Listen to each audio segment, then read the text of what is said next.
आज के इस वीडियो में हम एक बहुत ही छोटा सा और इम्पोर्टेंट सा टॉपिक देखने वाले हैं, जो कि है आपका पृष्ठ तनाव यानी सरफेस टेंशन। क्या है भाई?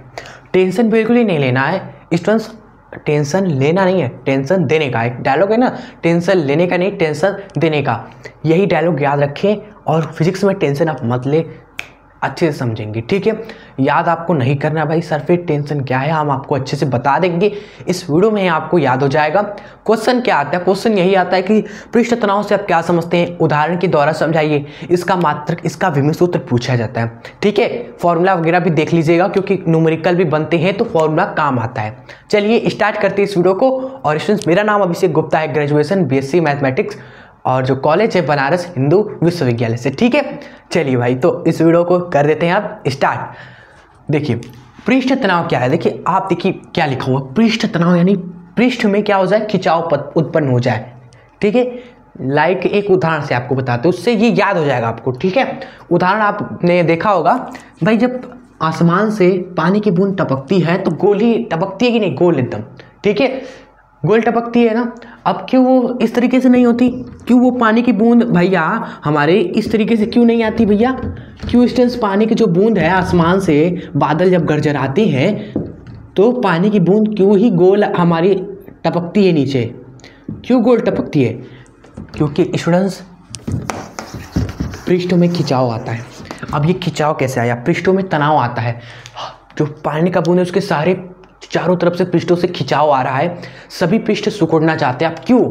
इसका कारण पूछना चाहिए कि आखिर क्यों पानी की बूंद सिकुड़ जा रहे हैं और सिकुड़ कर गोल बन जा रहे हैं, ऐसा क्या हो रहा है? देखो बल, एक बल काम आता है स्टूडेंट्स, ससंजक और आसंजक बल। आपने सुना होगा भाई, ये 1-2 नंबर में आते हैं। ससंजक और आसंजक बल किसे कहते हैं? देखिए ससंजक बल उन्हें कहते हैं समान अणुओं के बीच में लगने वाला बल, ठीक है। और आसंजक बल असमान अणुओं के बीच में लगने वाला बल आसंजक बल होता है, और समान अणुओं के बीच में लगने वाला ससंजक बल। नाम देखो ना, ससंजक बल यानी कि समान अणुओं के बीच में लगने वाला बल, आसंजक बल यानी असमान अणुओं के बीच में लगने वाला बल। याद हो गया ना, ये याद रखना है आप सभी।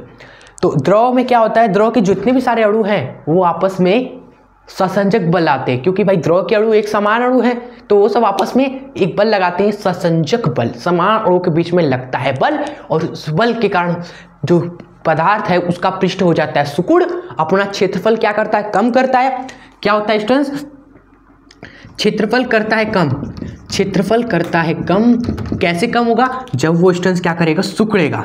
क्षेत्रफल कम होता है भैया सिकुड़ कर, सिकुड़ कर, और क्षेत्रफल कम करना सिकुड़ कर भैया, यही जो गुण है, यही प्रवृत्ति है, इसी को बोलते हैं पृष्ठ तनाव। कोई भी पदार्थ है भैया, ठीक है, कोई भी पदार्थ है, उसका जो पृष्ठ होता है वह सिकुड़ कर कम से कम क्षेत्रफल करने की कोशिश करता है, उसका यही गुण पृष्ठ तनाव कहलाता है।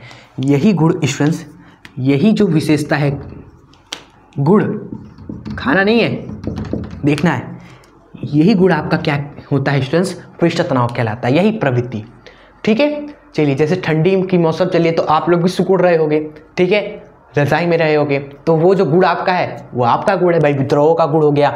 द्रव के बीच में जो सिकुड़ाव होता है, ठीक है, क्षेत्रफल कम करने की, न्यूनतम क्षेत्रफल प्राप्त करने की जो प्रवृत्ति होती है, वो तो आपका द्रव का पृष्ठ तनाव हो गया, ठीक है। तो हमें क्यों टेंशन लेना है, वो तो द्रव का टेंशन है, हमें बस समझना है कि उसको टेंशन क्यों आ रहा है। अब आइए देखते हैं कि आखिर ये टेंशन का फॉर्मूला क्या होता है, सरफेस टेंशन का क्या फॉर्मूला होता है। देखिए इसका जो फॉर्मूला होता है वो लिखवा देते हैं, फॉर्मूला। देखिए सरफेस टेंशन को स्टूडेंट्स हम T से दिखाते हैं, ठीक है, सरफेस टेंशन को हम T से दिखाते हैं। कई जगह S भी लिखते हैं भाई, S मत लिखो आप, T लिखो, क्लियर। T किसके बराबर होता है, बल बटे में क्षेत्र, अरे लंबाई के, F/L एकांक लंबाई में लगने वाला बल होता है आपका सरफेस टेंशन, ठीक है। यहां से स्टूडेंट्स इसका यूनिट लिख देते हैं हम सभी। यूनिट क्या हो जाएगा, SI मात्रक बोले तो ये हो जाएगा। देखिए बल का होता है न्यूटन और लंबाई का क्या होता है, मीटर, तो न्यूटन पर मीटर यूनिट आ गया स्टूडेंट्स, ठीक है। और इसका विमित सूत्र भी लिख लोगे, ये तो बहुत ही इजी है। पहले बल का विमित सूत्र लिखिए आप सभी स्टूडेंट्स, क्या होता है, mL⁻² होता है हमारा, फिर बटे में लंबाई का विमीय सूत्र लिख दीजिए जो कि L होता है स्टूडेंट्स। तो विमीय सूत्र इसका क्या आया बताओ आप सभी, देखोगे आप सभी L से L कट गया ना, कट गया आप सभी का।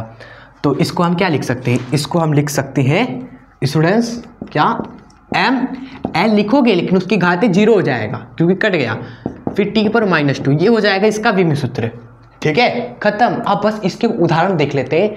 रियल लाइफ में एक उदाहरण तो बता दिया कि वर्षा की बूंद जब हमारी टपक रही है तो गोल क्यों टपक रही है, क्योंकि अपने पृष्ठ को सिकुड़कर गोलाकार आकृति प्राप्त कर ले रही है, अपने पृष्ठ को सिकुड़कर गोल बन जा रही है, न्यूनतम क्षेत्रफल प्राप्त कर ले रही है। स्टूडेंट्स यह भी एक पृष्ठ तनाव का उदाहरण है।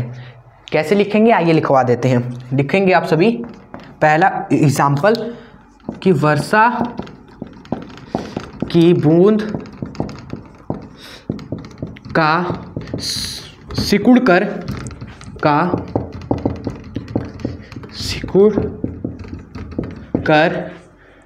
गोल होना। ठीक है, ये एक उदाहरण हो गया। सेकेंड एग्जाम्पल जो कि जानना चाहिए आपको, सेकेंड लिख सकते हैं स्टूडेंट्स कि धागे के लूप को, ये वाला अभी समझाने वाले हैं आपको। धागे के लूप को साबुन, ये घर पे भी आप कर सकते हो एक्सपेरिमेंट, ये वाला साबुन के झिल्ली पर रख कर बीच में स्टूडेंट छेद करने पर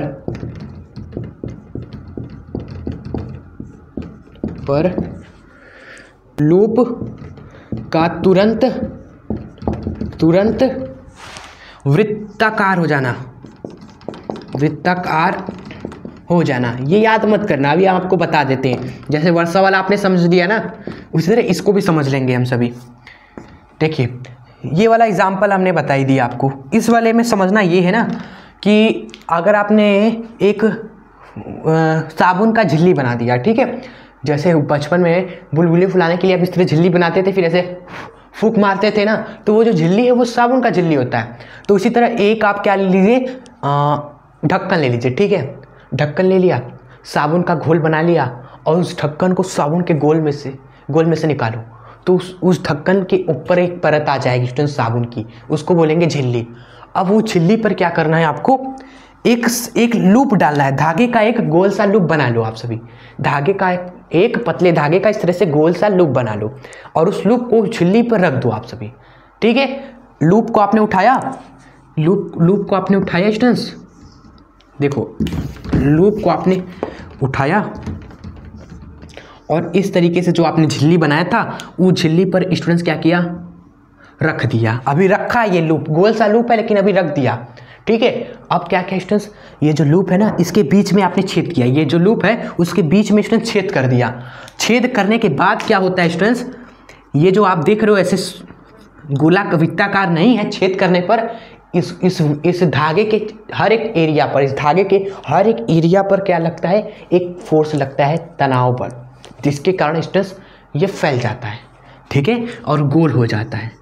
और ये कैसे हुआ, पृष्ठ तनाव के कारण, क्योंकि झिल्ली में क्या था, तनाव था। अब आपने छेद कर दिया तो झिल्ली क्या करी, अपनी क्षेत्रफल कम करने के लिए भाग रही है, तो लूप के चारों तरफ जो लूप है उसको भी खींच दे रही है। समझ रहे हो क्या हो रहा है, जब साबुन की स्ट्रेंथ झिल्ली पर हम एक धागे का लूप डाल देते हैं और उसके बीच में छेद कर देते हैं, ठीक है, तो जो आपका लूप है वो तुरंत वृत्ताकार हो जाता है। समझे आप सभी, क्यों, क्योंकि जो आपका झिल्ली है स्टूडेंट्स वह न्यूनतम क्षेत्रफल प्राप्त करने के लिए सिकुड़ रहा होता है और उस पर लूप रखा है तो उसको भी खींच देता है और वो चारों तरफ से खिंचाकर गोल बन जाता है लूप आपका।